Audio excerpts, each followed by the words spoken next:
This is Andy Gutierrez from StarWars.com, and you are listening to Coffee with Kenobi with Dan Z. This is the podcast you're looking for.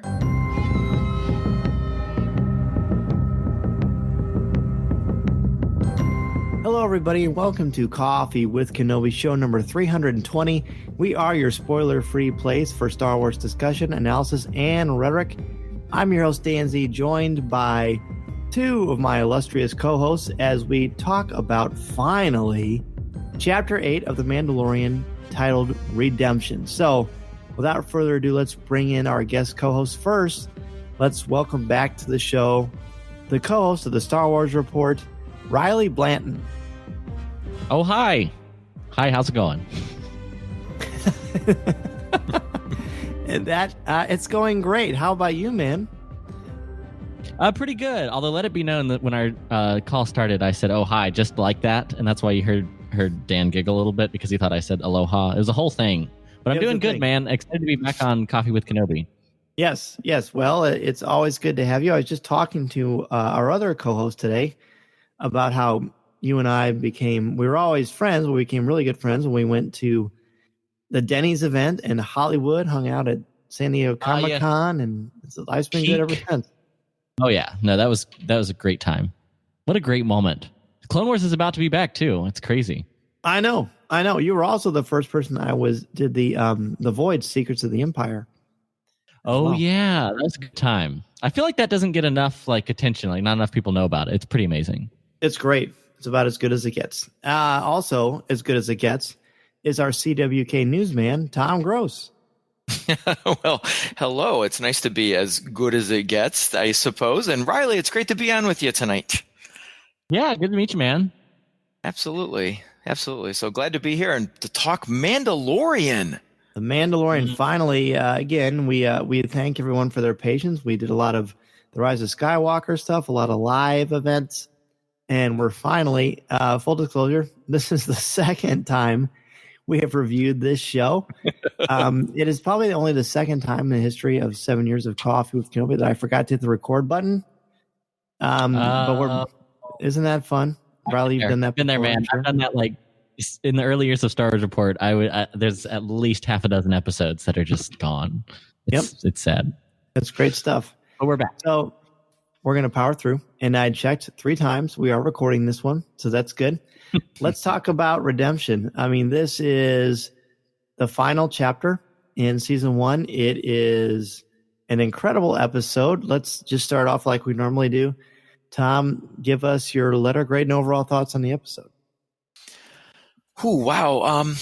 Letter grade. Let me talk about it first, and then I'll try to give it a letter grade. That's always so difficult for me. But anyway, so obviously highly anticipated to have the wrap up. Episode 7, or chapter 7 rather, left us kind of on a cliffhanger, just a little bit. And so coming into this one, I was expecting a lot, especially since chapter 7, I think I sat on the edge of my seat the entire, how long are these? 40 minutes? Or 35, 40 minutes. And so I had a lot that I was expecting to see, or not expecting to see, but I had high anticipation for a really great episode. And I got exactly that. And without going into too much detail, I thought there were some really fun moments of chapter 8, if that's possible to say. Some parts that sort of made me giggle a little bit. And then in the very same moment, gasp a little bit. And I'm sure we'll talk about that moment as we go into it. And if not, I will mention it on my own. And then I was really pleased. I felt like there were some really redeeming qualities to some of the characters in this, some characters that I thought were kind of falling flat or did not make much movement as far as progression in this show. But this chapter really did that for me. And then, of course, the huge reveal at the ending of the episode just toss me the cookie. You know, I've eaten it and I'm waiting for season 2. So I was really thrilled with this episode, and I'm going to give it an A-. All right. And we also, that is a breaking news.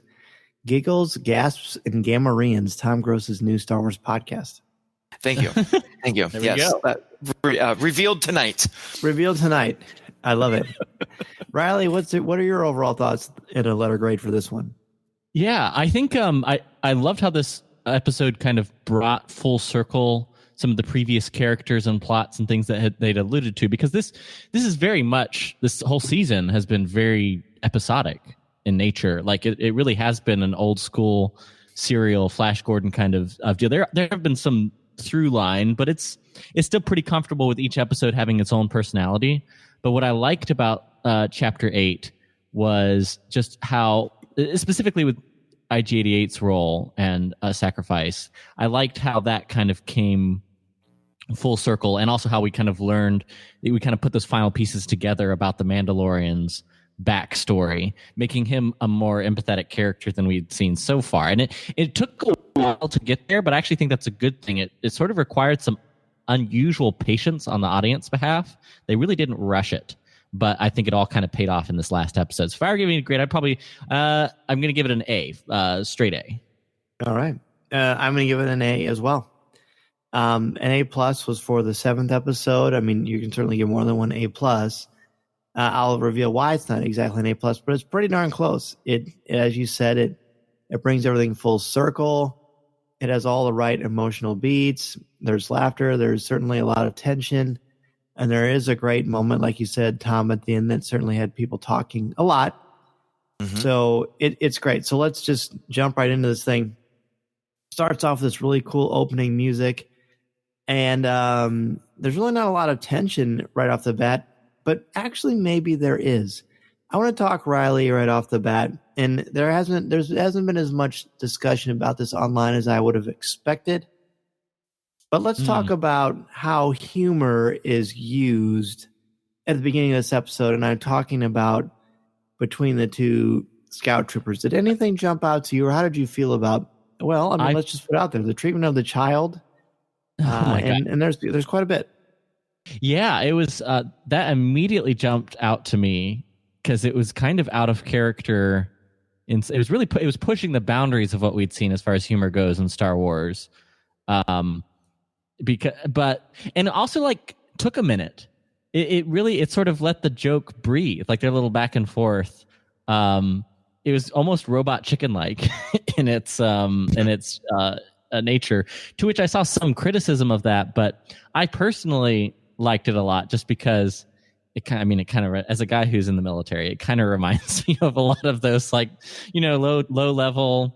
It just, you just got to follow orders and figure out I don't know what the heck's going on above. It's above my pay grade. So the humor was funny, but it kind of turned quickly too, where man, I've never seen so many people so angry at, what's that one? What's the comedian what's his name? I've blanked on it since then. I saw it on Jason Sudeikis. Yeah. The poor man, I think he issued some kind of public statement to say, I do not endorse the physical abuse of baby Yodas. But it also reminded you that, like, yeah, stormtroopers are bad guys, right? Yeah. Not true. Nice people. But I think I like the use. I think it was evidence of Taika Waititi as the director, that it was more on the edge as far as humor goes. But I personally love that kind of stuff. not the Baby Yoda punching part. I should be very clear. Yes. I'm glad that you were, but I knew what you were saying. Yeah.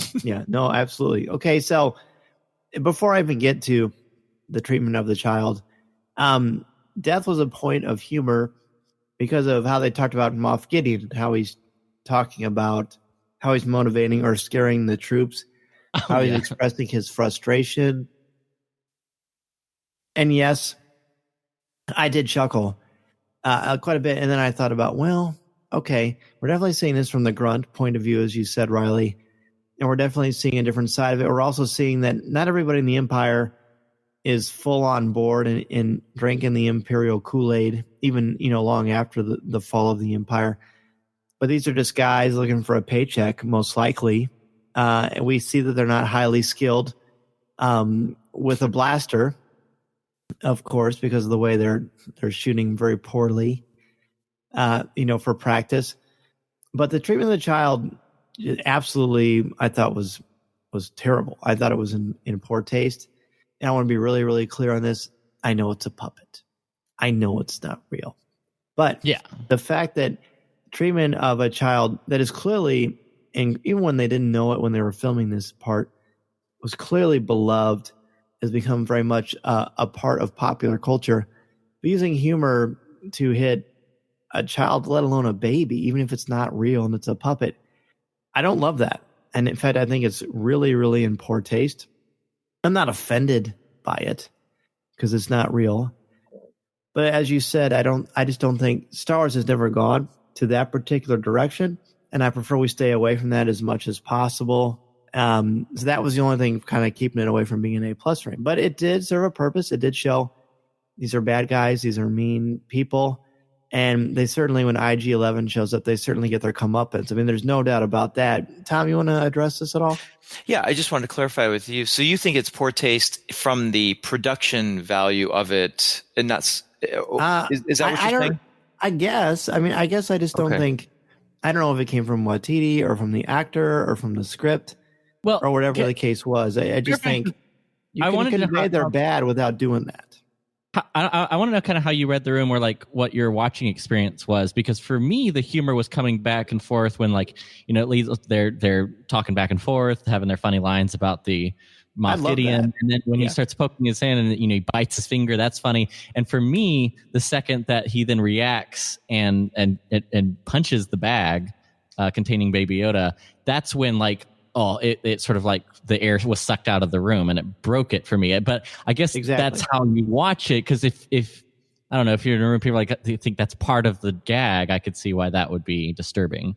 Yep. No, and I think it happens 3 or 4 times too. Yeah.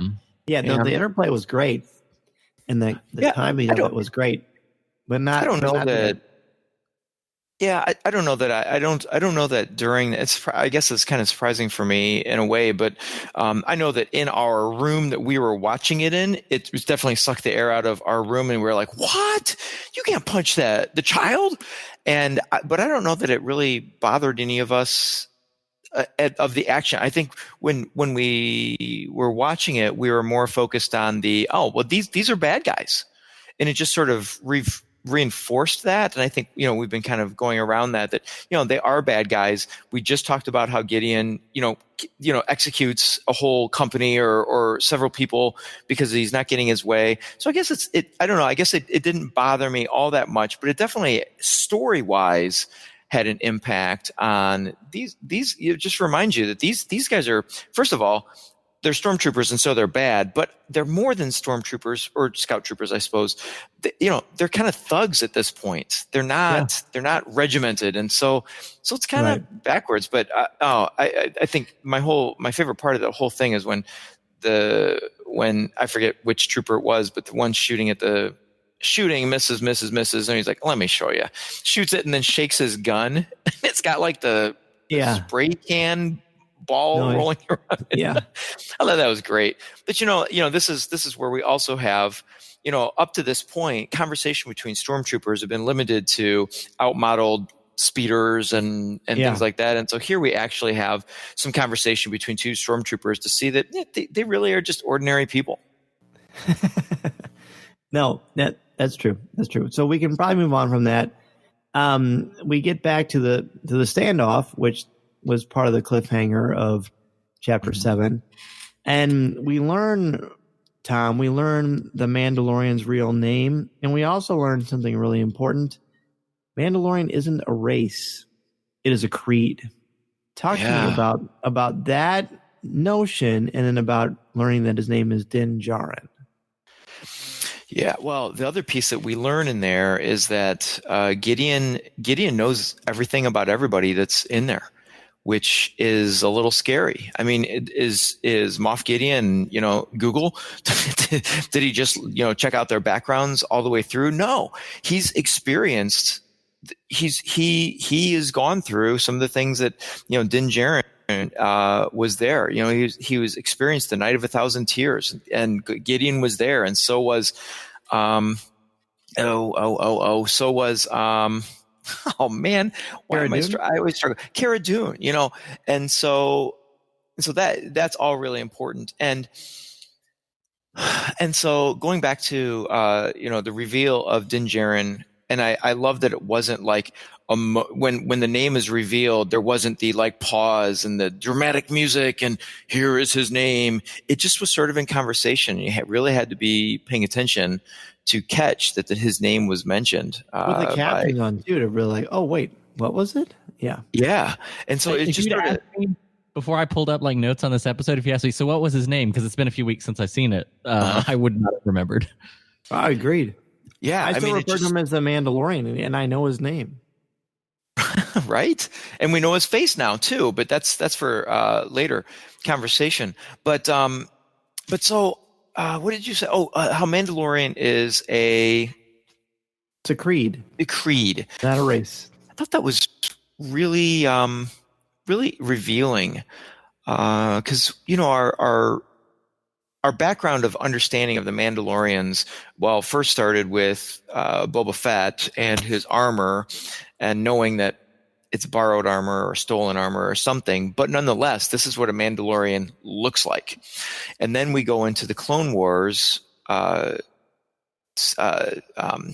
animated series, and we really learn a lot about the planet of Mandalore and the Sabine, and all the, and so I think I've always just sort of been, hey, if you're a Mandalorian, that definitely means that you are from the planet Mandalore and you are a soldier of some type, and you have this loyalty. But here, Din Djarin is not from the planet Mandalore, and how do they refer to him? He's a foundling. Yep. And we get flashes of his background through episodes 1 through 7, and we get bits and pieces of that all along. But then we learn that even though he's not Mandalorian and he is a foundling, that it is a creed that you take. It's something that you believe in, and it is a faith of sorts.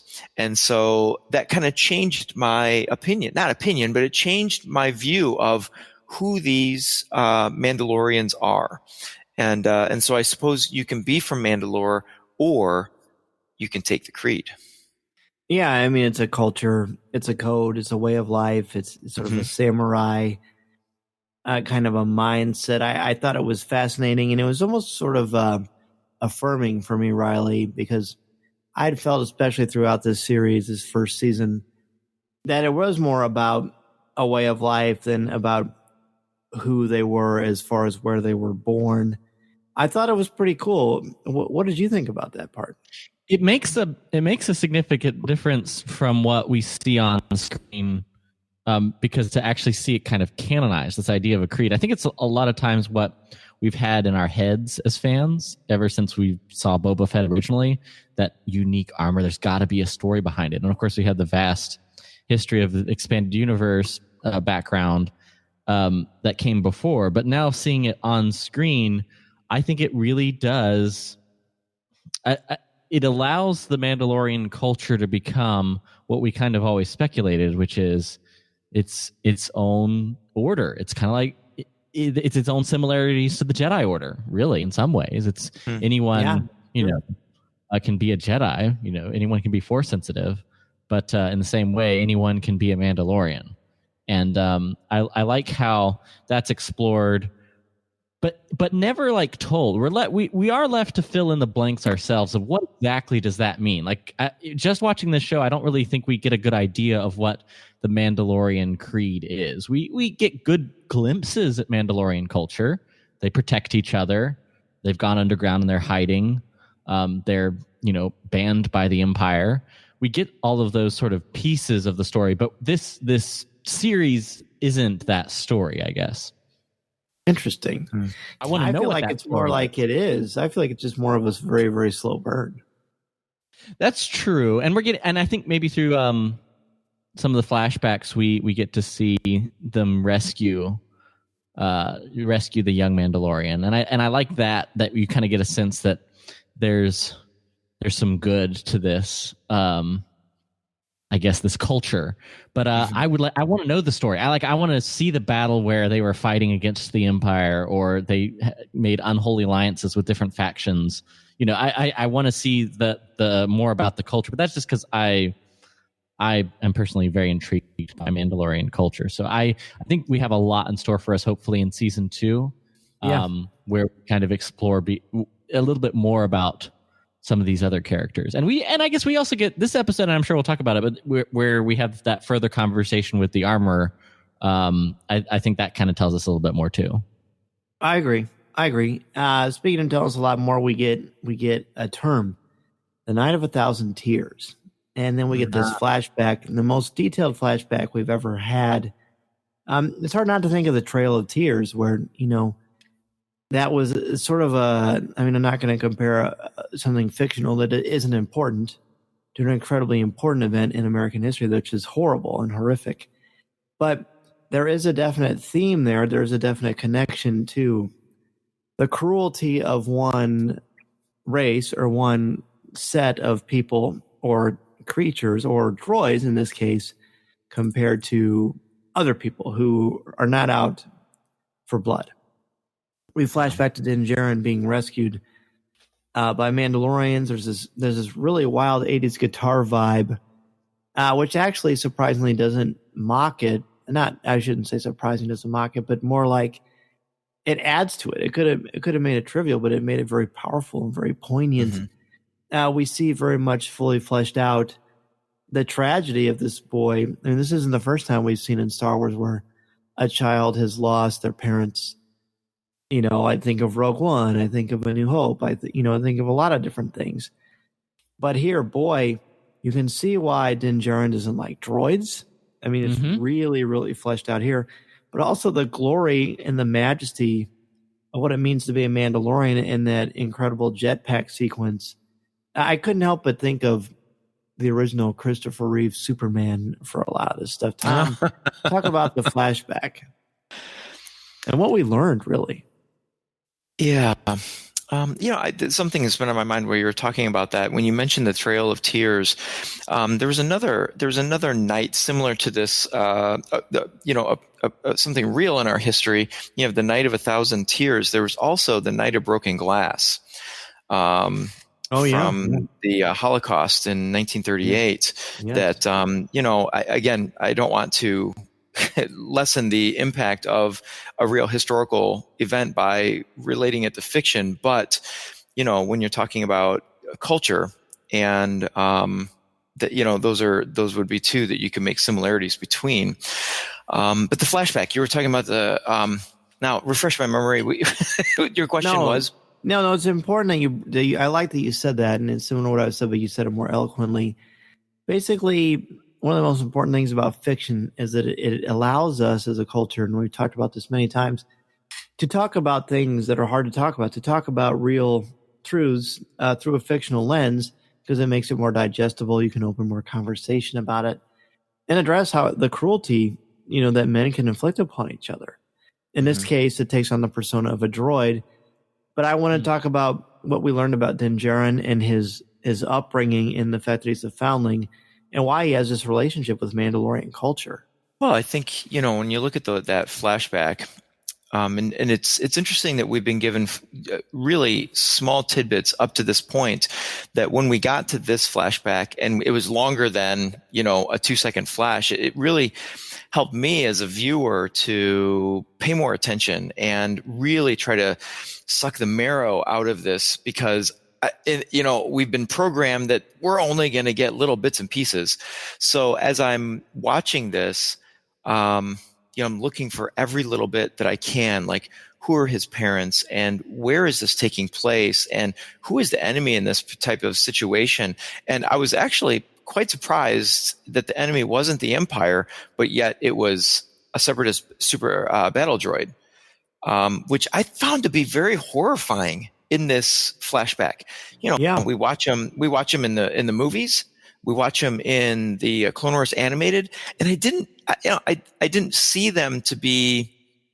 I saw them to be powerful. I saw Jedi kind of taking them apart and things like that. But here, it was scary. Killers. Yeah. Yeah, it was scary. It almost reminded me of in the new iteration of Battlestar Galactica. It reminded me of those Cylon warriors that they were they were scary.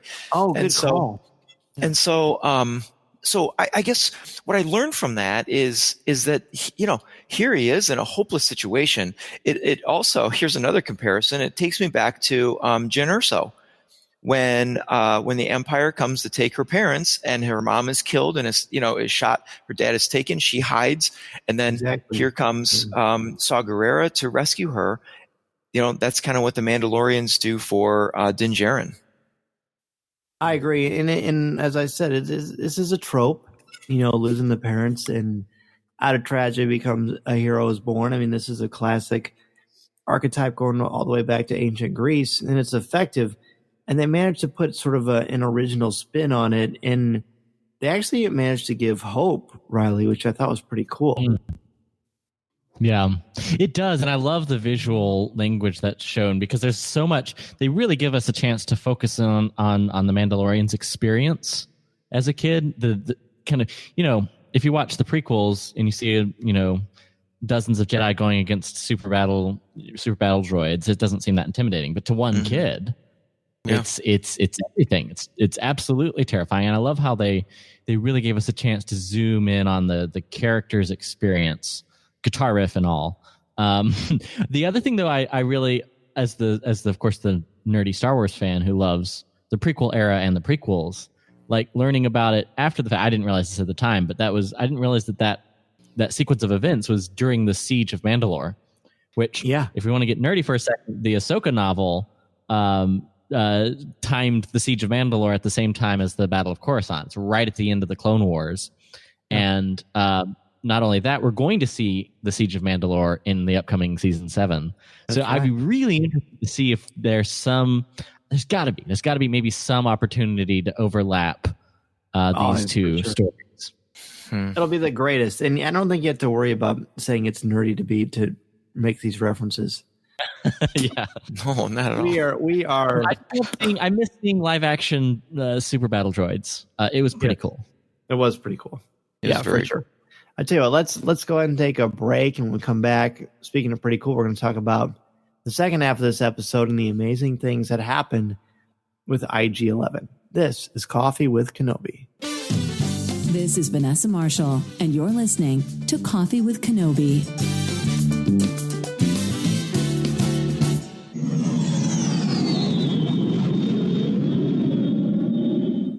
Rise of the Resistance is now open on both coasts, Walt Disney World and Disneyland. So you need to be sure and book some experiences to the East and West Coast. You can experience Star Wars, Galaxy's Edge, and Rise of the Resistance. And I can think of no better way to do that than through MEI and Mouse Van Travel.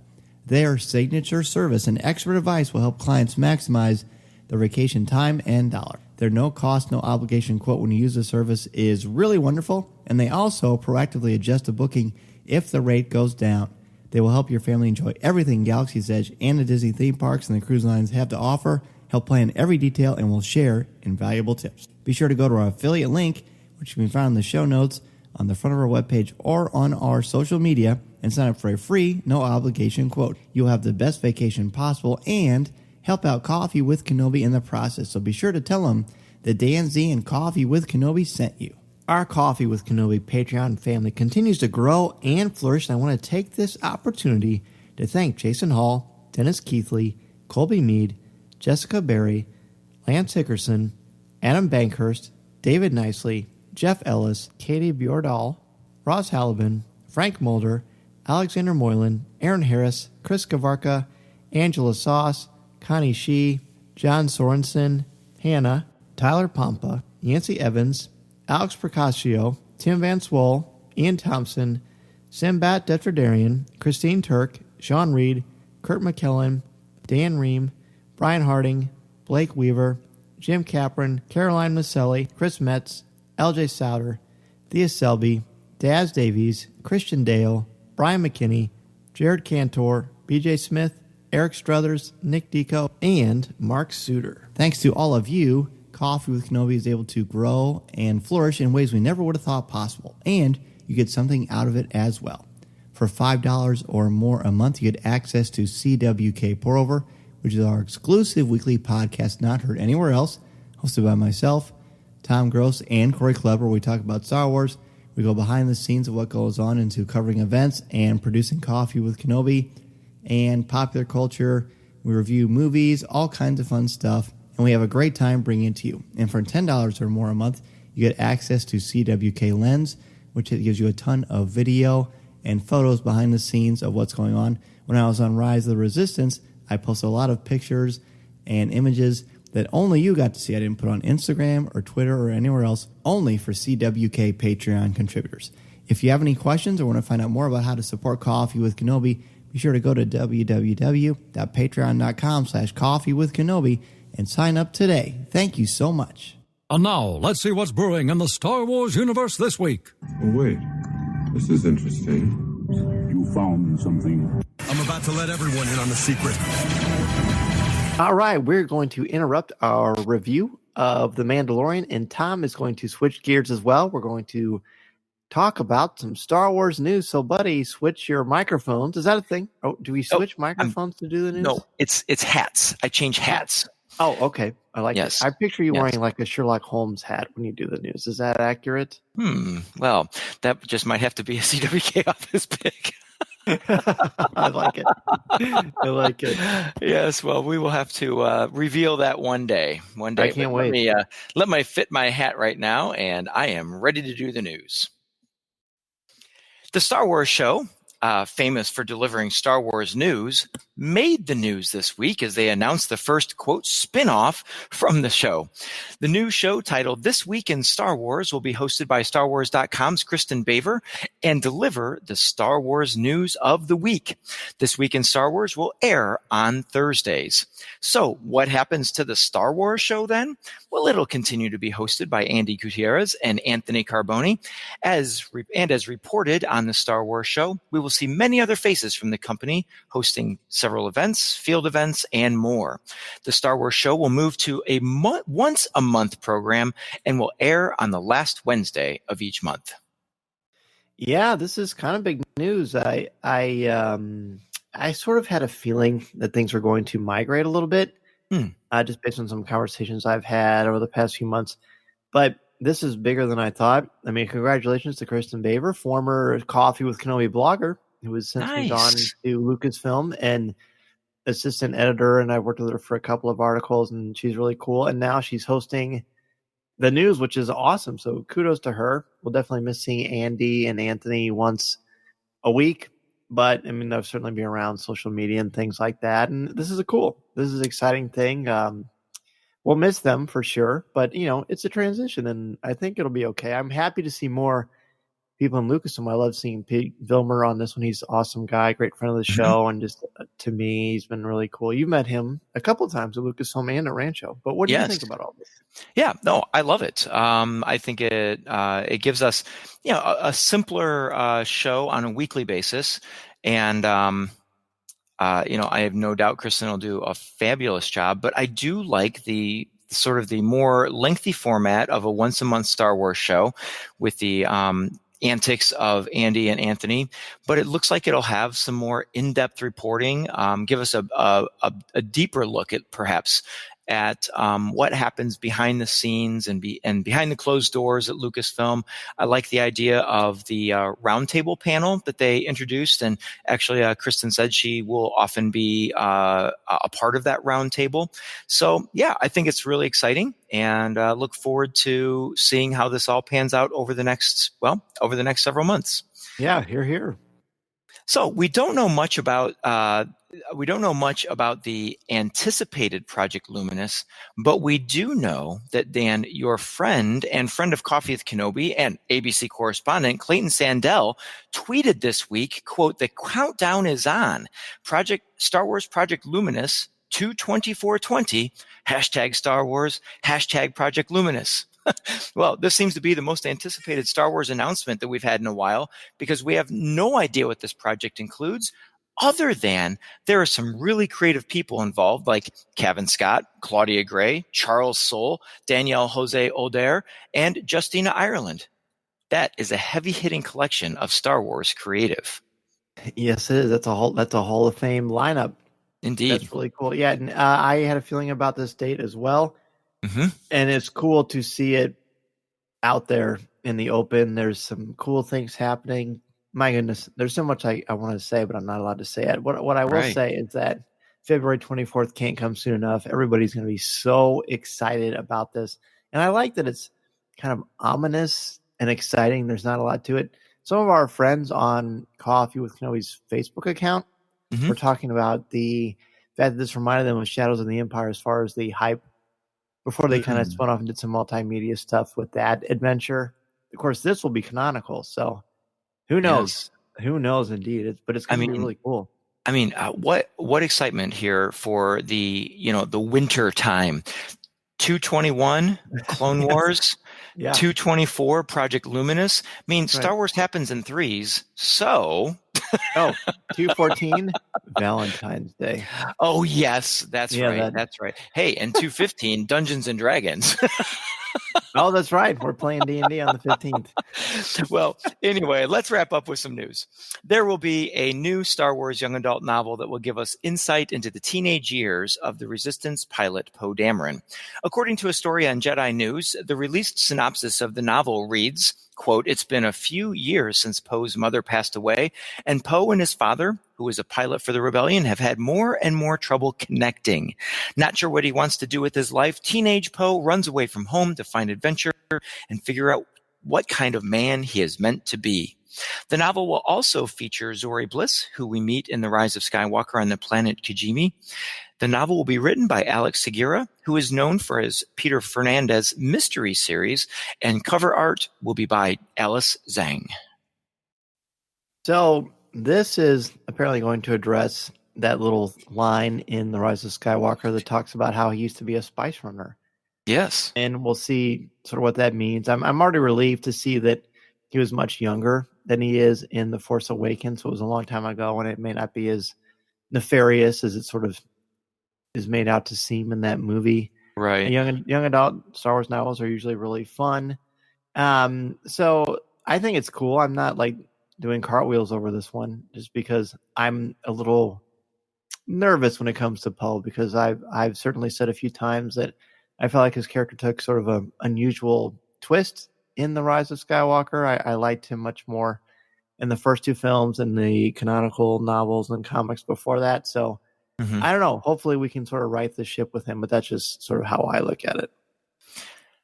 Of course, I totally agree. I like the kind of cocky pilot, the guy who shows off and does it, and so, yeah, I like that side of him as well. I thought it was an interesting turn of character for him in The Rise of Skywalker. I'm not necessarily on the negative side of it, but it definitely took a different twist for him.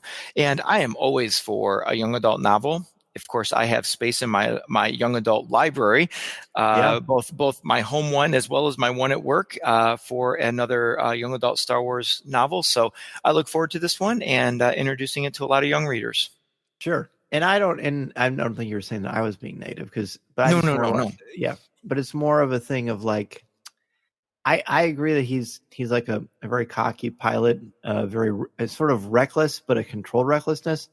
And his cockiness was never like Solo. It was never at the expense of anyone else. It was never to say, hey, look at me. It was just more like he was very brazen.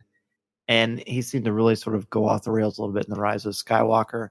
And, we need to do some character deep dives on all these characters anyway. Yeah. The movie's been out long enough. We're done with The Mandalorian as of this episode. So I think maybe we just need to really focus and light speed skip over to that pretty soon. That would be a lot of fun. And I always think that he showed the cockiness that he knew he could get the job done. Oh, I agree. Well, hey, Tom, thank you so much for the news. Let's take a break. We'll have Drew Taylor on really quickly to talk about the changes to Star Tours, and then you and I will return and talk some more about The Mandalorian. What do you say? Excellent. I will meet you there. All right, let's do it. We are back, and we are here with the awesome Drew Taylor. Drew, thanks for coming back to Coffee with Kenobi. Of course. So you've been on the new Star Tours that features some scenes and moments from the Rise of Skywalker. As far as planets go, tell me about kind of what happens here. I mean, not necessarily spoilers, but right. How was it? It was great. I loved it. It's interesting because both halves of it are new, which is cool. Because I think when they did the Last Jedi one, it was like just Crate was new, and then it was like I think it was Crate. Yep. Yeah, it was like the Last Batu Jedi scene at the end. Right. So it had the Force Awakens head, and then it had a Crate scene, and then the Batu scene. So this is new all the way through, which was cool. So you first go to the water moon of Endor, whatever that's called. You tell me. Oh, Kefir. Okay, there you go. And the water effects are amazing. It's really cool. You go under the water, and there's a surprise there that I want to talk about. And then you get a little hologram transmission from Billy D. Williams, who is clearly sitting down. He could not be bothered to stand for this recording, so just so you know, so that you get his little hologram. And then you go to... Is it cool? Like, It's really cool. Yeah. I loved it. And then you go to Exegil or whatever. Exegol.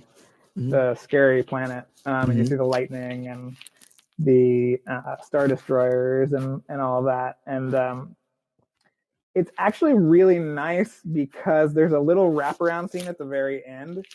And it almost felt to me like this, like Rise of Skywalker is supposed to be the end of the saga.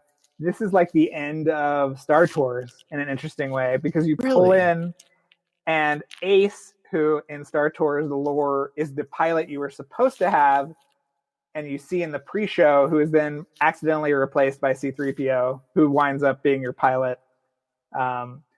He comes out and he's like, well, that's my ship or whatever, and it's sort of like, oh, wow, this is really like closing that story, the Star Tours story, a little bit in a really cool way. So, wow. Yeah, I was actually like, oh, that's like really cool and kind of emotional. I mean, I know that this iteration of Star Tours has only been going on since 2011, but I think that them adding the new scenes, adding the variations, like when you hit Jar Jar underwater and when the snow creature shakes you around in the Empire Strikes Back sequence, that it's really become a great part of going to Disneyland and Walt Disney World and wherever you go on Star Tours. So it was kind of a nice ending. I really appreciated that it kind of had that closure in a weird way. I love that. Now, so you obviously are on the pulse of a lot of this kind of thing. Yes. Do you get the sense that at some point Star Tours will be gone, or do you think it'll always? I do. Well, I think it's sort of redundant. This is what I will say. I think that it's a little bit redundant if you have Galaxy's Edge to still have this ride. But I think that the ride, and especially this iteration of it, emphasizes why it's so much more of a crowd pleaser than Millennium Falcon Smuggler's Run. Mm-hmm. I think that emotional connection you have with characters like C-3PO and obviously Rex before him. And the familiar planets. Obviously. Yeah. Yeah. And all the planets. Yeah. I mean, and I think that doing stuff in a ride is overrated. I think that when you're a mechanic or engineer or whatever on the Millennium Falcon, you're looking away from the screen. You're not enjoying the experience. And I think that Star Tours has proven itself to be a timeless kind of feat of Walt Disney Imagineering. And I think it will go away soon. I think that the ride vehicles will probably be shipped across the way to DCA and be repurposed as the Iron Man experience from Hong Kong Disneyland as part of the Avengers campus. That's my theory. But yeah, I mean, I think Star Tours is just the best. I love Star Tours. I remember very much the very first iteration. A friend of mine going to California and riding it, and I just remember thinking, "Oh man, am I ever going to get a chance to ride this thing? This is right. Sounds like such an incredible dream thing." And that's interesting what you're talking about with Smuggler's Run and that. I love Smuggler's Run, but it's kind of a hard ride to relax on because you're just unless you're sitting in the very back and you're the engineer. There's a lot going on that you feel like you're responsible for. But on Star Tours, you're reliving the movies in a very fun, sort of backseat driver kind of a way. Yeah. Familiar musical cues, planets, characters. sequences, and we love that kind of stuff. I mean, I think that's important. I think that there was also a miscalculation on the part of Smuggler's Run in terms of you're like stealing something for somebody. It doesn't make a lot of sense, and it's not something you can really like invest in emotionally. Mm-hmm. Like Star Tours, you're on a airplane essentially going from planet to planet, and you get hooked into this crazy adventure. But yeah, I mean, it's sort of mostly based on Solo, a movie that nobody really cared about, and it's sort of hard to understand in a way that Star Tours is just cleanly told story, and you get it and you love it and you get off the ride and you want to go on it again. And I don't think anybody's getting off a Millennium Falcon going, yeah, let's get back in line, because it's just kind of, you're right. It's kind of like it's kind of a slog that you have to do stuff on it. I don't know. The best part about Smuggler's Run for me, and I do enjoy it, but the best part for me is seeing the Falcon, going through the queue and going behind the Falcon that's unbelievable. And then the first time you walk into, basically the interior, and you get to sit at the Djarik table and just kind of walk through those hallways. That to me is more effective overall than the actual ride itself. I agree. And I love the Hondo figure. That's even though great. I think he was the wrong character to put. Mm-hmm. I think that Galaxy's Edge is a little bit hampered by the story group of it all. Like by saying like, this is a specific time in Star Wars. It's like, oh, nobody cares. Apparently it's 6 months after The Last Jedi and 6 months before The Rise of Skywalker. Yes. Yeah. Just pretty specific. Yeah, it's very specific. But it's like, nobody cares. They want their picture with Darth Vader. Right. Yeah. It'll be interesting to see what Galaxy's Edge looks like in the next 5 years. Yes, I agree. And how that affects the development of the Halcyon and the Galactic Star Cruiser, too. Yeah. I mean, well, that's full light speed ahead on that thing. Yeah. I can't wait. Well, man, I always can't wait to have you back on the show. Of course. It's very, very, very, very fun, of course. And speaking of fun, your podcasts, you have 2 podcasts in particular that are must listens to every week. Let everybody know about those. Yeah, if you could listen to Light the Fuse, which is the encyclopedic Mission Impossible podcast. We have great guests every week. People like Christopher McQuarrie. I don't know if you listen to the new Paul Hirsch episodes, Dan, but we got some more good nuggets out of him. It's wonderful. Great. He's a pretty charming guy too. He's great. We showed up to his house and he goes, "You guys really came back again," and that's the kind of self deprecating guy he is. So yeah, love it. Obviously there's a lot of Star Wars crossover there. We had Scott Chambliss on recently, who did not do Force Awakens, but he did the 2 Star Trek movies, I think, for JJ. But anyway, that's every week. And then I have Fine Tuning with Dan's lovable co-host, Jim Hill, which is also every week. And again, I have to shout out, if you want to pre-order The Art of Onward, which is about the new Pixar film, I wrote that book, and it will be out in March, the same week as the movie. So check it out. I love it. I mean, you got to see the movie, but more importantly, you got to get this book and support the great stuff that Drew is doing. Thanks again so much, buddy, for coming back. Thanks for having me on. We are back. Let's talk about Din Djarin and a very, very powerful moment. Tom, you alluded to this earlier. This is the only time in the first season where we get to see the Mandalorian with his helmet off. We have said repeatedly, and I will continue to marvel at the talent of Pedro Pascal as an actor, and the supreme mime work that's going on, and how much he shares and is able to emote empathy through a character that never takes off his helmet ever until this moment. He has a choice. He's been badly wounded in the battle, and keep his helmet on versus medical treatment and his code of honor. He says, "Let me have a warrior's death." And IG-11 says, he said, "What? No." Din Djarin says, "No living thing has ever seen me with my helmet off." And he says, "Well, I'm not alive." And, first you're like, is he going to blast IG-11? It certainly wouldn't be the first time he's done it.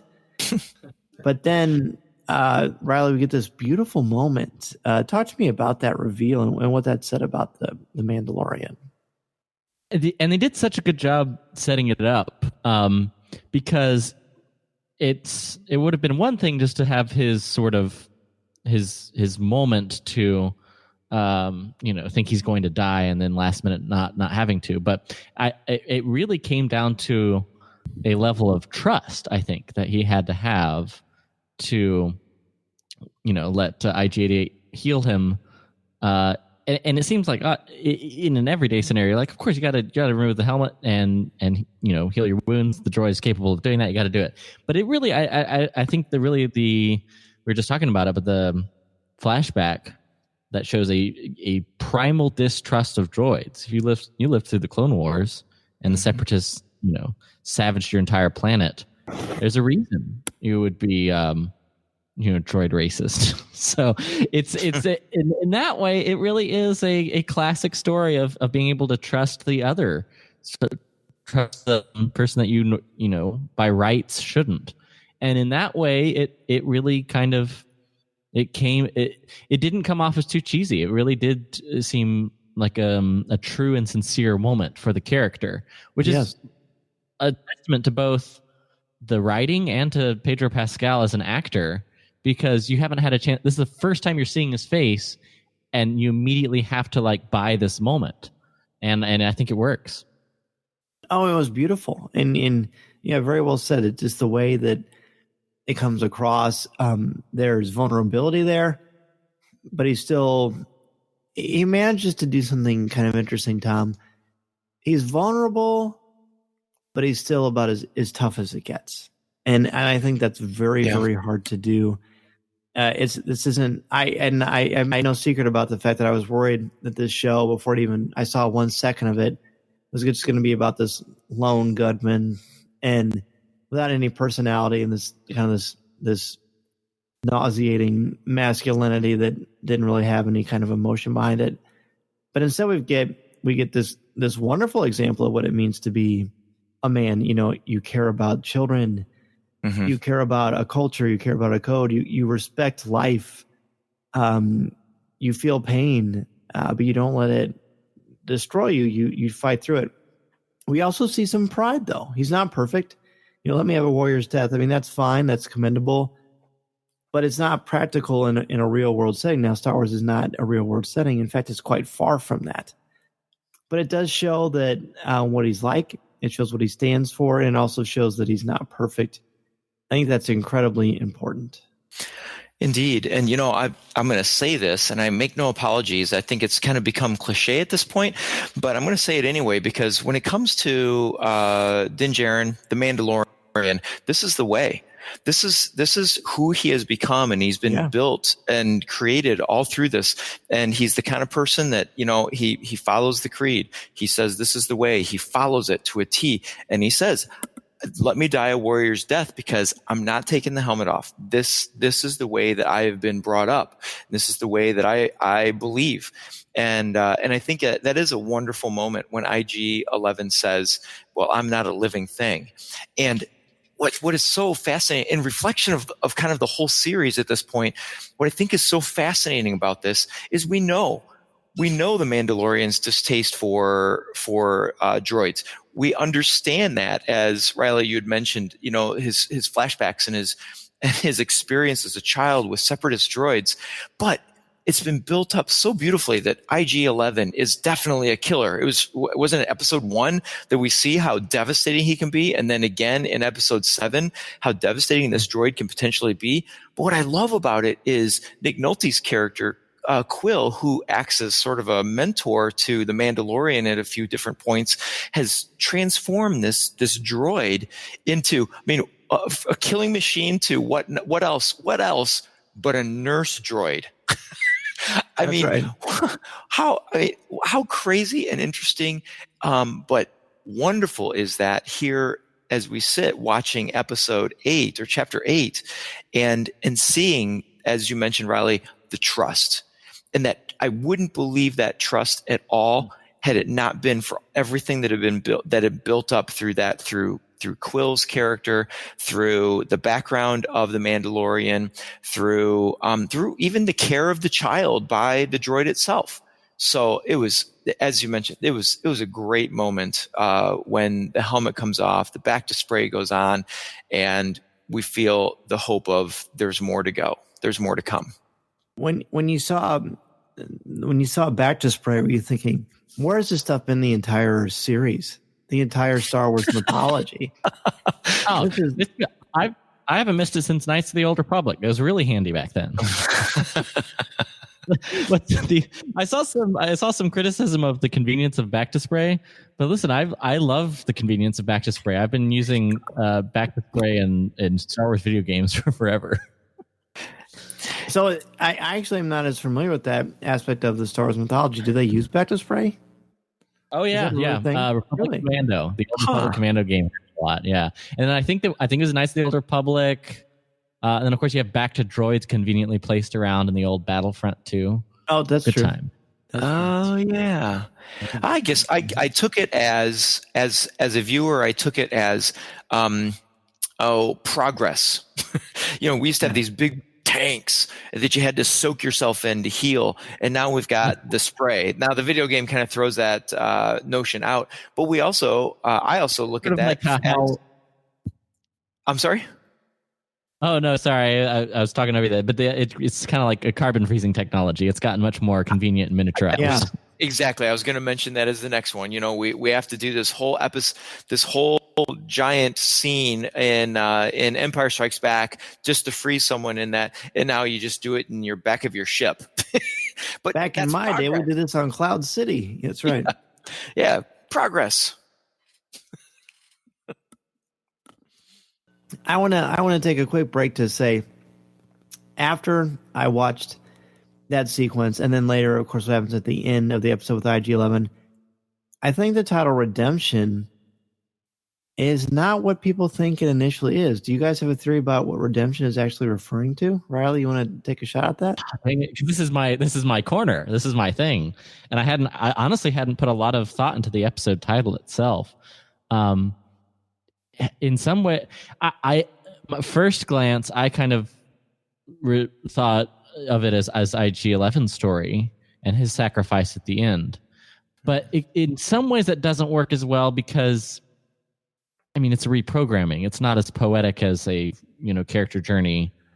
But I say that, and at the same time, Quill's point in a previous episode was that droids, it's not just about reprogramming, it's about experience that they learn. Kind of like the droids have their own consciousness, which we've known ever since we saw 3PO and R2.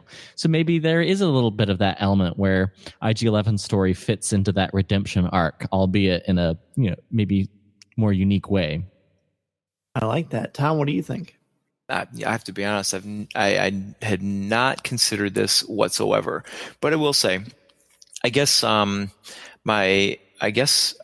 my thought originally, I suppose, would be that there's some sort of redemption in, he's a bounty hunter, and so this whole thing is sort of revolved around this bounty that he was given on the very first chapter.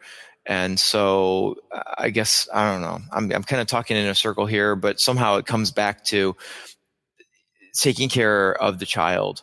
And so all of this journey comes back to that somehow. I don't know. That's weak because I just really haven't thought much about it. No, it's good. That's good. To me, redemption is Din Djarin's opinion of droids.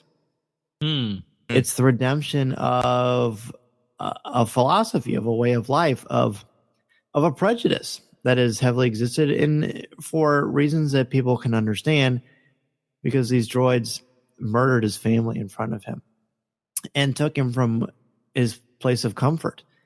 Fortunately, in a very short order, the Mandalorian saved him, but this redemption is more about his point of view. And it's so poignant in this particular moment that IG-11 saves Din Djarin's life, but he also does it in such a way that the Mandalorian is at risk of getting rid of everything that he believes, but because, again, he's not alive, it's not a factor.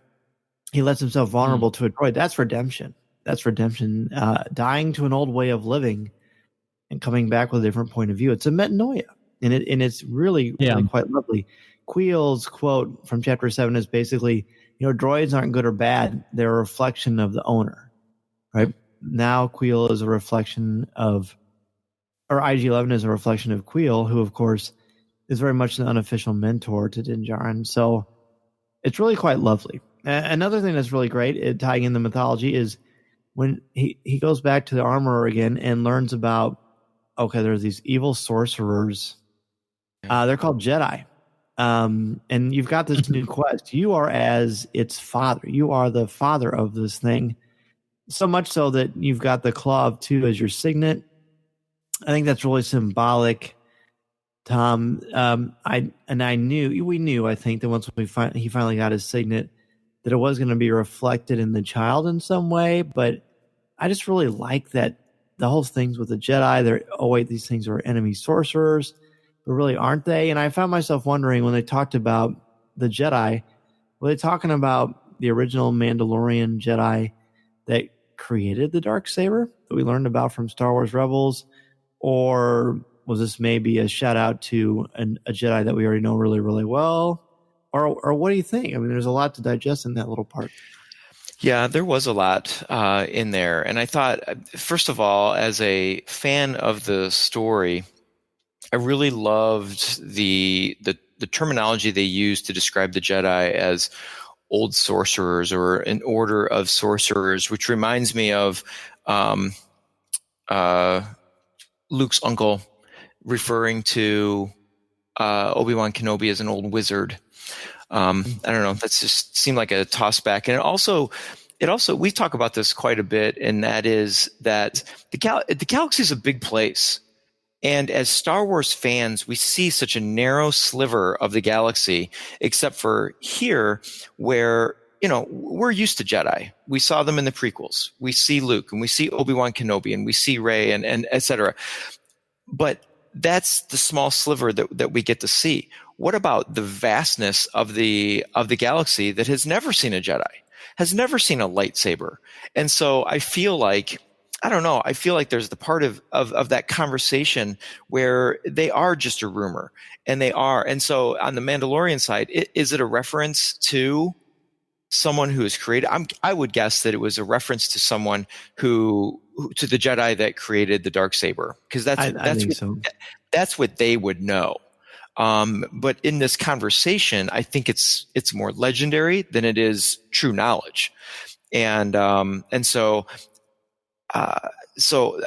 there's that aspect. And then the part that I found really interesting about this whole conversation that sort of made me sort of sit back and go and scratch my head and go, whoa, this is something I hadn't really thought of. He is told that he needs to reunite it with its own kind, deliver it to the race of enemy sorcerers. What? Okay. So we know of 2 of this kind. Well, I suppose now that we have the child, we know 3 of this kind. We've got Yoda, Yaddle, and the child. Is that, am I correct in saying that? You are correct. Yeah. And so there are more. And if the 3 that we know are apparently strong in the Force, does this mean, I mean, I don't want to speculate, but what does that mean? I guess then is the question I'll leave it with. Then the last thing I want to say is that you had talked about the urn signet. And she burns the signet into the shoulder plate of the Beskar of his uniform, which is where it belongs per creed. And she says, "You are a clan of 2." Yep. I'm not sure that is it as simple as I'm thinking? She's referring to himself as well as, or not himself, but to the Mandalorian as well as the child? Or is there more to that I'm missing? Oh, I'm sure that season 2 will reveal that, but it seems, at least on first blush, that it's the child in Din Djarin. That's that's his clan. That's who his job is to protect. You're like its father until you reunite it with its own kind. Okay, that's what I assumed, but I was like, maybe there's more to this than what I'm seeing. I think I think it's Daddy Mando. This is my fiance when we were watching it. That was the moment she was immediately like, "Oh, he's a dad now." That's right. Which is on the surface level more because it's cute, but I actually think it works. It is kind of a poetic. He's charged with the care, and that's what he's been doing anyway. It's just a sort of sanctifying his new responsibility. Well, there's nothing more masculine than being a good dad. You know what I mean? A nurturing dad that will help raise your child to be resilient, to be capable, to be confident, and to be safe. And you feel like that's what we're going to get. We also, by the way, Riley, get this awesome little 80s movie moment. Oh, are you training the Rise in Phoenix? Here's a jetpack. Boom. Love that. Yeah, new class of weapon unlocked. That's right. Yeah, I loved it. Do you remember when you first got your Rising Phoenix training in the military as well? Sure. They give us all jetpacks after basic training. Great. I wish. Let's talk about the end of this. Yeah. Let's talk about the lava river. I mean, Greek mythology, you got the river Styx. You got this ancient boat with this beautiful astromech, Riley, that also is bipedal, as far and almost not human, but human characteristics. It's just fantastic. It's just talk kind about of creepy though, isn't it? Well, it is an archer unit that's like also humanoid. Yeah, things are not as they seem, and your perception is warped, which is a great mirror, sort of a funhouse mirror to IG-11 and his sacrifice. I love that part. I think it's also important because in this moment, Riley, we see true compassion. Talk about redemption for a way of thinking. He doesn't want IG-11 to die, but IG-11 says one of the most important things that anyone can relate to. I will have served my purpose. Riley, talk about that.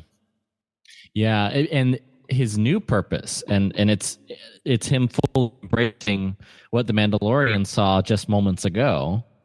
It's him embracing his new full purpose, which is to protect.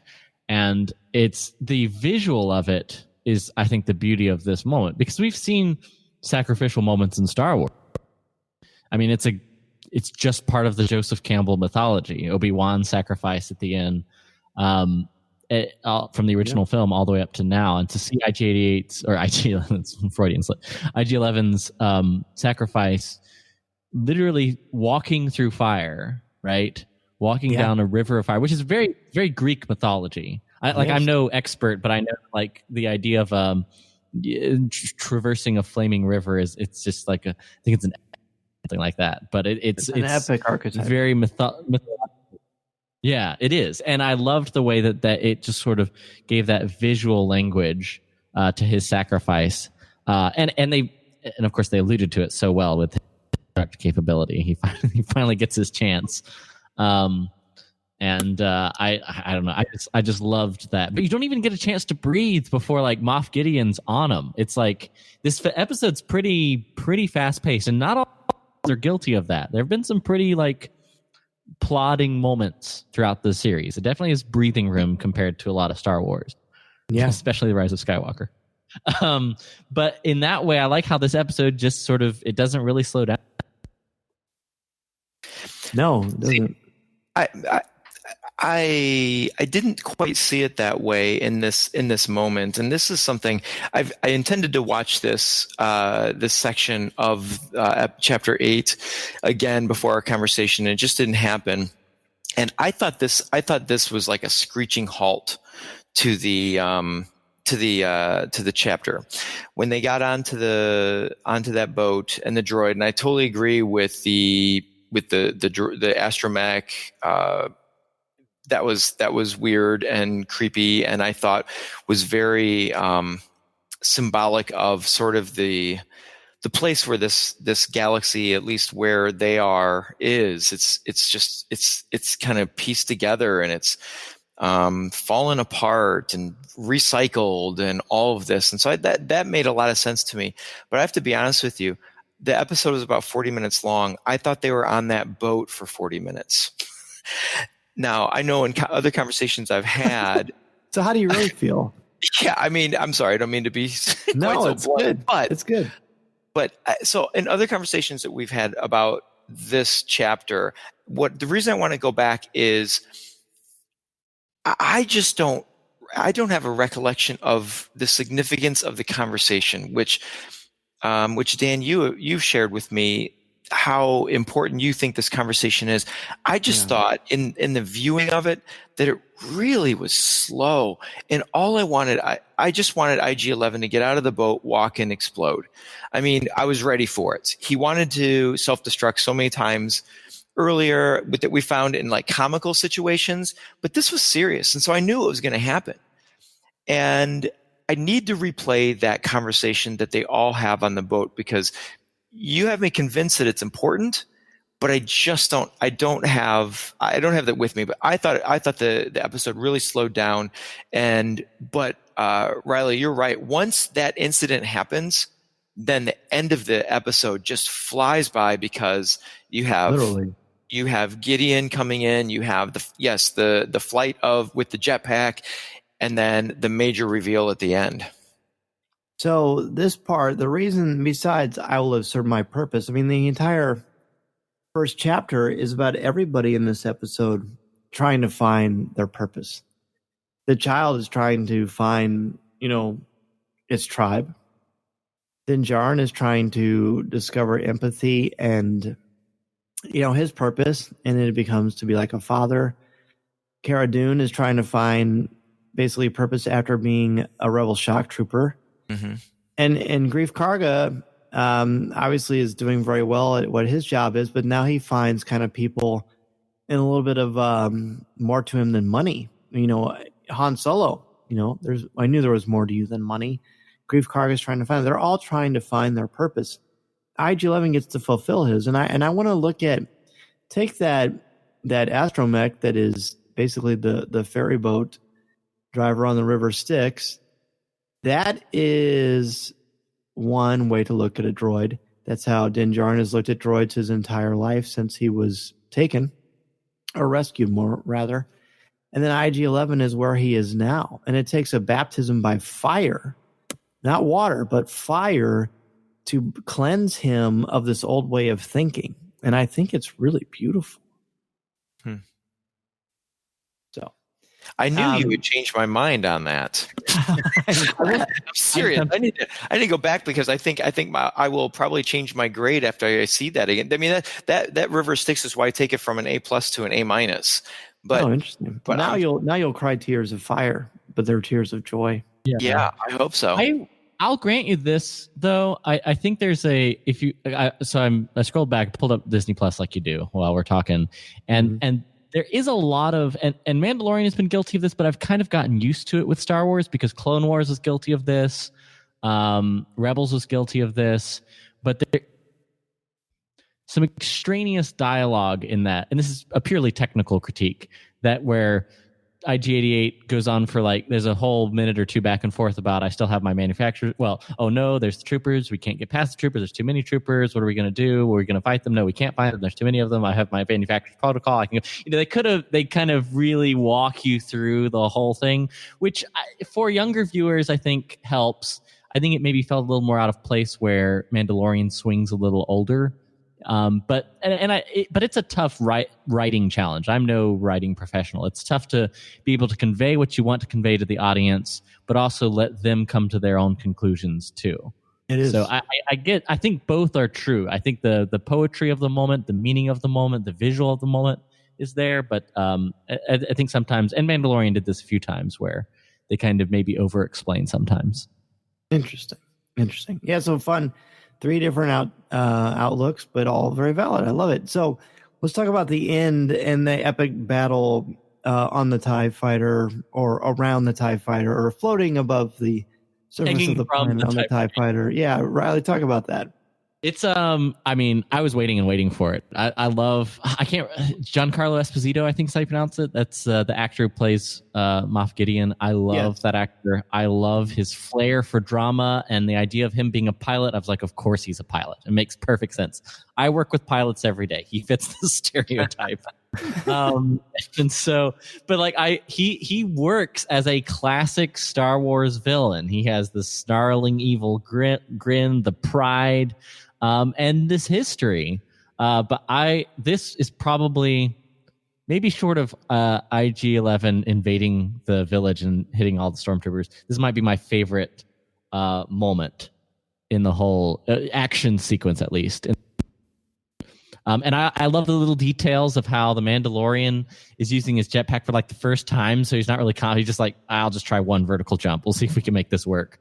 But it's just a great action sequence. And the effects are magnificent too. Oh yeah. It is. There are some effects like just looking back on the Lava River somewhere, they're maybe not quite up to par with what a live action film would be, but man, this TIE fighter sequence, it looks like it's coming right off of the big screen. It's great. And then of course that's epic, but Tom, then we get quite a little surprise at the end, don't we? Oh man, I knew, I just had a feeling. I mean, who wouldn't, that he was going to survive? I mean, we knew it crashed. The hero wins the day, but you just had a feeling. And then they flashed to the TIE fighter, the wreckage, of course, surrounded by Jawas, which I thought was lovely and humorous and real to me. I mean, that's what they do.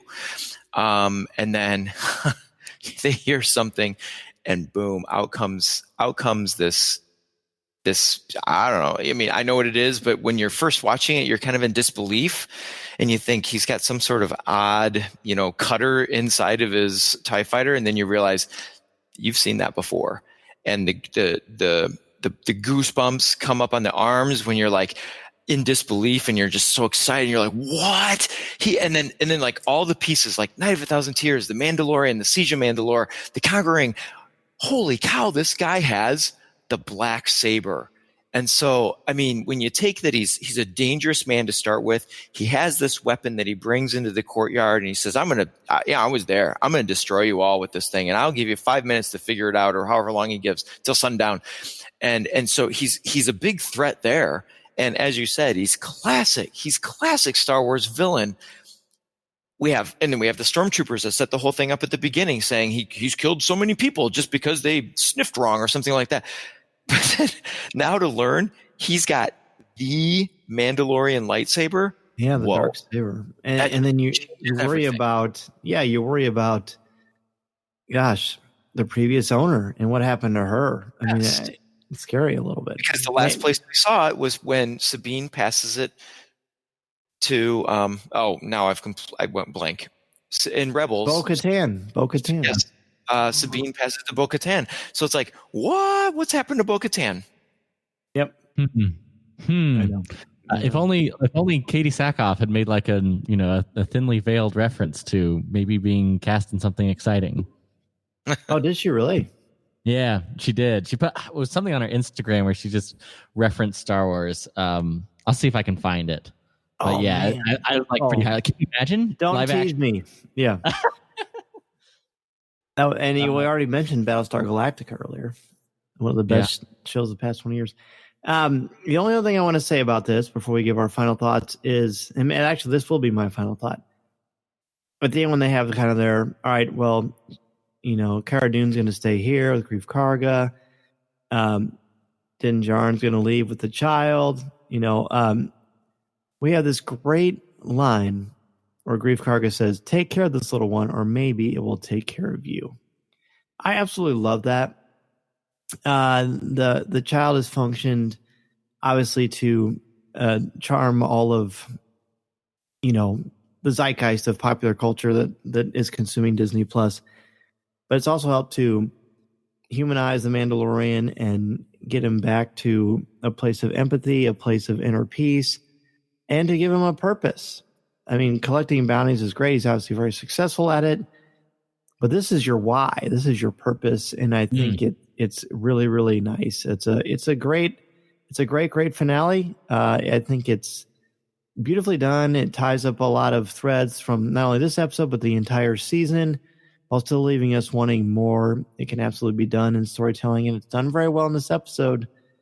I'm very happy with it. I'm very happy with the season. I'm very happy to share my reflections with the two of you and all of our listeners. So thank you both so much. Riley, before we sign off, any last minute thoughts on the episode? Yes. No, I definitely wanted to mention last minute thoughts on the episode. In November, Katie Sackhoff tweeted, I'm still stuck on this. She just, quote, did the coolest thing ever. And it was right as they were starting filming the second season of Mandalorian, or they're in the middle of it. So that's where the speculations come from, because there's only so many projects she's working on. And so that timing kind of gave it away. And then someone tweeted at her, is it Bo-Katan? And she tweeted back, said, I can't say NDA, which is like, way to tease it. Anyway, I'm excited. I love the episode. I love the Mandalorian. Mandalorian, I didn't immediately fall in love with it. Like, if I'm honest, I liked it a lot, but it really did take some time to really sympathize with and get behind some of the characters. There wasn't an immediate likability, but I'll fully count myself in that crowd of, it's probably like 1920. It's been so long now, when the Clone Wars movie came out, and I found Ahsoka kind of obnoxious and really didn't like her. But the character arc made me completely fall in love with her as a character, and now I can't wait to see the next season of the Clone Wars. Mostly her story, to see where the story goes. I agree.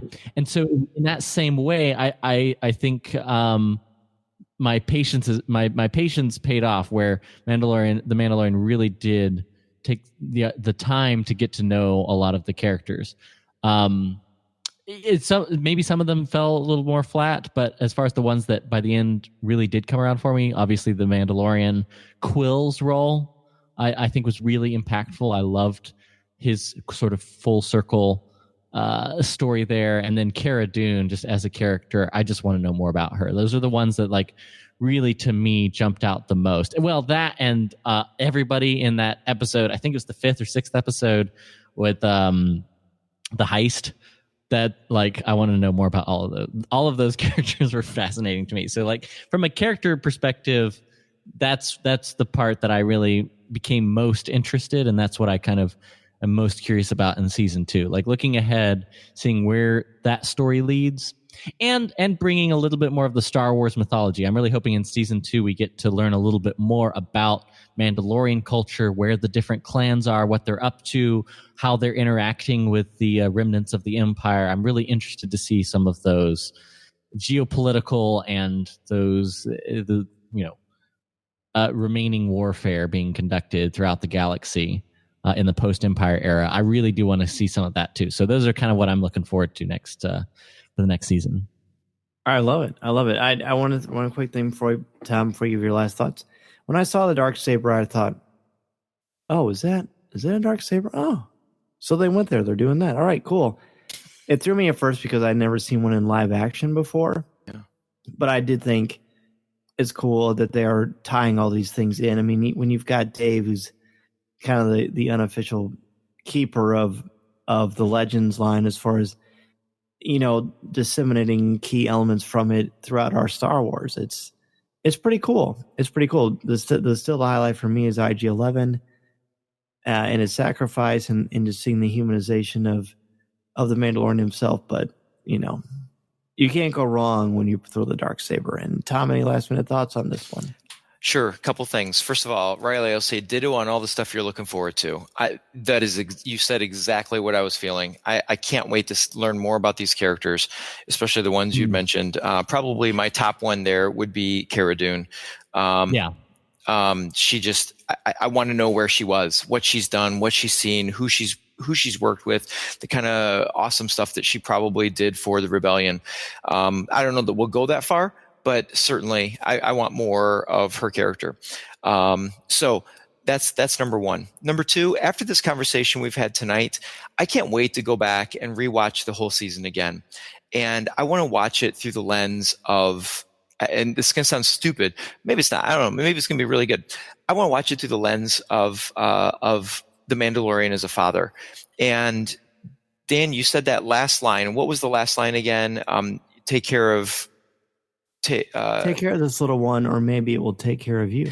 And as a father, that resonates so heavily with me, because I can't even begin to tell you how many times my children in some way have saved me. And I don't mean literally save me from death, but have saved me, saved my soul, saved my heart, saved so many things. And I just, I want to go back and see that all again. And I think about the moment, the real moment for me is when he actually turns the child over to the Imperials for the bounty, and he gets on his ship and he starts flying away. And I looked at my daughter, and she looked at me, and I swear she had a tear in her eye. She would deny it to this day, but she had a tear in her eye. And I thought, no, this can't be. And then when he just does that, and Dan, you said earlier in this episode, Pedro Pascal acting with a mask on, how he communicated this, it was just with the tip of his helmet. He turns around, and I was like, oh yeah, he's going to go back. And he does, and he gets the child. And I'm like, that's exactly what a dad would do.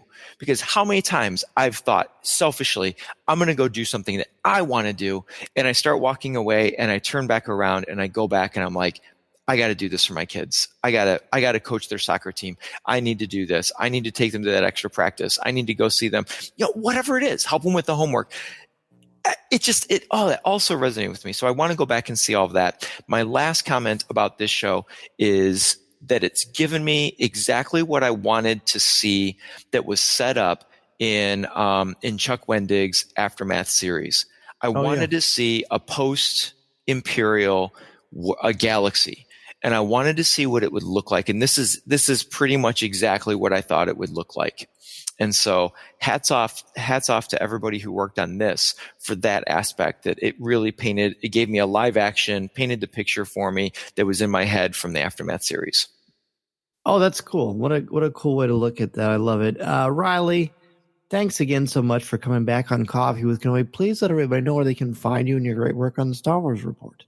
Yeah, of course. Appreciate you having me on, man, as always. Love coming on Coffee with Kenobi. And find everything we do over at StarWarsReport.com, and you can just look for the Star Wars Report podcast anywhere where you get podcasts. And Tom, let everybody know where they can find you. Well, you can catch me right here on Coffee with Kenobi doing the news, or on Twitter at Draftline, DRAFTLINE, or drop me a line, Tom G at coffeewithkenobi.com. Listening to Coffee with Kenobi, you are the podcast you're looking for. This is.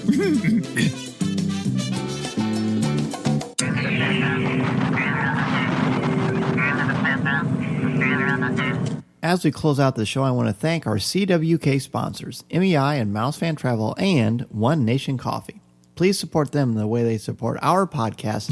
And remember to listen to new and archived shows of Coffee with Kenobi wherever you listen to podcasts, including Apple Podcasts, Google Podcasts, Spreaker, Stitcher, YouTube, iHeartRadio, SoundCloud, CastBox, Deezer, and our website, www.coffeewithkenobi.com, or wherever you enjoy listening to your favorite shows. And if you listen to the show through iTunes, please leave us a review. You can also find us on social media. In fact, please follow us on Twitter and Instagram, give us a like on Facebook, and check us out on Pinterest. In addition to the places I just mentioned for Coffee with Kenobi, you can find me twice a month on the podcast Looking at Lucasfilm, part of the Jim Hill Media Podcast Network, as well as on Twitter at Mr. Zer, MRZEHR. You can find my writings on CWK's website, as well as StarWars.com and IGN, where I contribute articles on Star Wars, as well as other popular culture topics. Don't forget to check out www.patreon.com/coffeewithkenobi to support our podcast and help us keep the lights on here in the Coffee with Kenobi studios. Our Patreon page is where you can listen to our exclusive weekly podcast, CWK Pour-Over, hosted by me, CWK newsman Tom Gross, and Coffee with Kenobi co-founder Corey Clubb for just $5 a month. There are also options for behind-the-scenes videos, photos, t-shirts, and more. Plus, 10% of your monthly contributions go directly to the St. Jude Children's Hospital each month. Thank you to all of you who are currently supporting us on Patreon, and thank you for considering becoming a member of our Coffee with Kenobi Patreon family. And if you are considering starting a podcast or blog, Let me know how I can help you get started and help you make your creative vision a reality. Be sure to check out my all-new venture, danzmedia.com, and we can get the process started. I am also available to come to your school, conference, business, or organization, talk about how to tap into your strengths and help you bring out your very best. While we're finally finished with The Mandalorian, it's been great fun to explore this incredible series with each and every one of you. Thank you so much to Tom Gross, Riley Blanton, and Drew Taylor for being on the show this week, talking about The Mandalorian, catching us up on Star Tours, and of course Tom's news segment, which we always love and appreciate, Project Luminous. So many great things happening in the world of Star Wars. You thought 2020 was going to be a little bit slower for Star Wars, but it is not, and we're going to be with you every single step of the way. Thank you again, everybody. Next week, we're going to get back to a bit more of a regular style of shows. I think we need to talk a lot more about the Rise of Skywalker, and who knows what's going to come up in this amazing world of the Star Wars mythology that we are celebrating with each and every one of you. So thank you again, everybody, for listening to Coffee with Kenobi. Until next time, this is a podcast you're looking for. This podcast is not endorsed by the Walt Disney Company or Lucasfilm Limited. It is intended for entertainment and informational purposes only. The official Star Wars website can be found at www.starwars.com. Star Wars, all names, sounds, and any other Star Wars-related items are registered trademarks and/or copyrights of Disney and their respective trademark and copyright holders. All original content of this podcast is the intellectual property of Coffee with Kenobi unless otherwise indicated. This is the podcast you're looking for.